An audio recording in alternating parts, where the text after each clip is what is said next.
This is the continual evolution of the East Coast beat. Fiction for Christmas. There was a time when I really liked hearing stories and the idea that one day I could tell a story and some kid in Portugal could watch it 12 years later or 12 years after I died, even.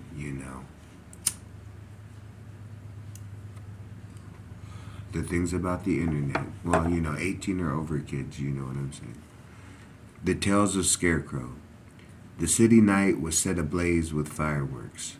Scarecrow was thin, and he felt the cold on his wiry forearms.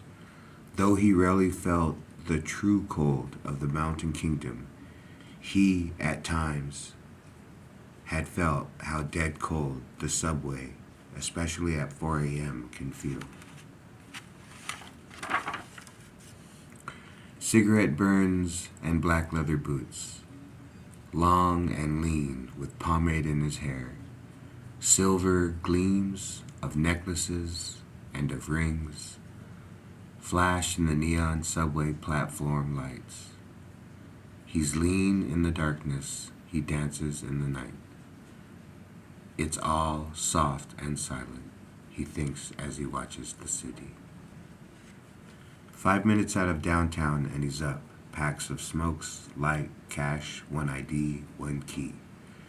When he gets off of the stop, he gets to the part of downtown where the old homeless man who speaks English without a German accent sits on his layers of blankets by the side of the path that leads past the old fort wall.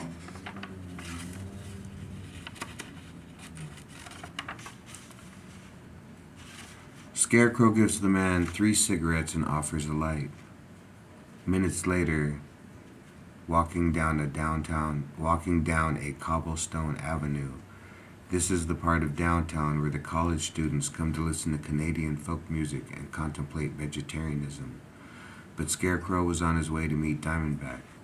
The Buddha and his shadow would be there with good tidings. But this was not his spot. His was further down, by the old gate that led to the next little villa. It was like a little getaway. Southern hospitality at the door, shoulder and jaw checks at the door. Aaron, the bilingual doorman, greeted Scarecrow. "You don't sleep," he said with a grin. "Too busy living the dream," said Scarecrow.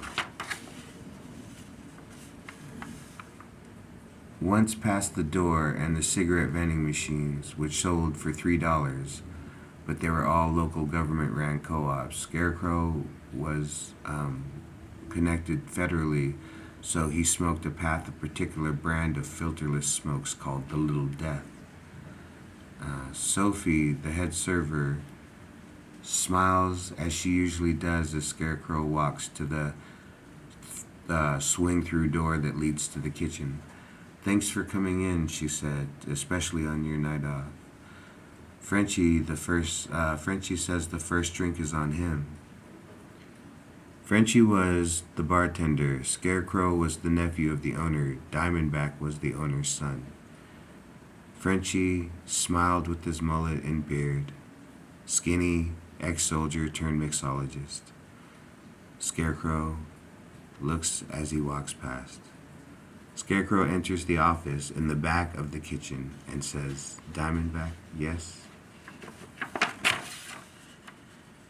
Diamondback slid a stuffed teddy bear with a pierced nipple and $200 onto the edge of the coffee table. "I need you to pierce a friend of mine. I can almost trust you to try not to take her from me," Diamondback says as he sits on the small leather office chair. So implying that by sitting in this part of the office in the dark, implying that Scarecrow stepped even further into the bowels of the kitchen. "I don't understand," replied Scarecrow. "Here's $200, says Diamondback, "to learn how to and to get the materials to pierce Genevieve. Left nipple, no sucking. Keep the change. You should buy a new sweater. The one you're wearing has too many cigarette burns." But how, asked Scarecrow, am I supposed to do this? Oh, quit back, Diamondback. Ask Frenchie. What was that, 5 minutes?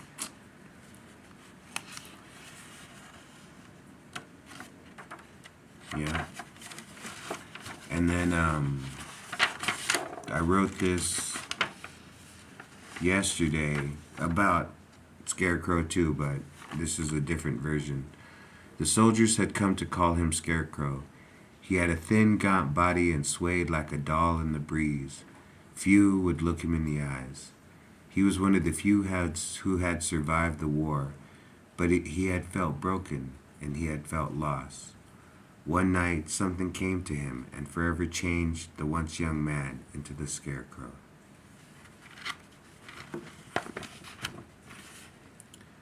In the silence of the valley, two young soldiers stand in the freezing cold, lighting smokes and cracking jokes. Basil, the eldest, gleams in the soft green subway lights. Though the elder, he still leans at time into the young scout. Hush, he called to the young scout. He had other names at other times, and when other things were to be done. But at this time, it was due to the reaction of the scout to the emerald pack of smokes that Basil had now in his hand. Although they were both noticeably darker than the locals, they had assumed the identities of kitchen monks in the local monastery, and as such had shaved heads and robes of that monastery. Basil opened the box and offered one to the young soldiers. Two girls who were silent let the young two monks know that they had seen them. The young scout's eyes widened. The eldest cook's blows puffs of smokes that swirled down the platform.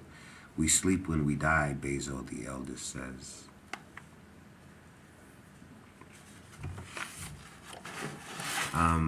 Surprising that I still kept that because I usually throw writing away. Not throw it away as trash, but I would burn it, but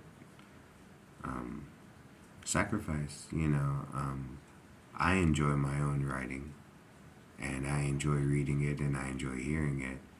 So if I were to put it in a bin and somebody else were to find it and read it, I've donated notebooks to the Goodwill, I don't know whatever became of them, but I've donated books of handwritten poetry to the Goodwill. For $1, I mean, somebody could buy, 18 months of my life for $1. And who knows what could have happened, you know what I'm saying? All you need is to turn that 1 degree one day, and a year later it's 300 times better, 37 times better, whatever it is. But that's all you have to do is just get them to turn that 1 degree at that one point before they get too far along the line to no longer see the light, you know what I'm saying? The continual evolution of the East Coast beat.